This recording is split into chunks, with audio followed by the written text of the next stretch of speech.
when insulin levels are low. So when insulin is high, it's hormone of plenty, build, grow, store.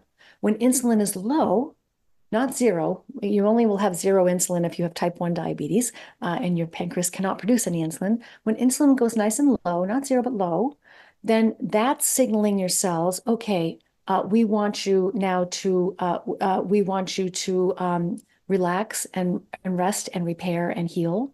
And one of the things we want you to do is we want you to start burning fat for energy because we don't have any more glucose coming in. So let's burn fat instead. We got plenty of fat, most of us. Even if you don't, if you don't, even if you're not overweight, there's always plenty of fat to burn unless you're extremely dangerously underweight. Um, you've got energy to burn, so let's make use of it.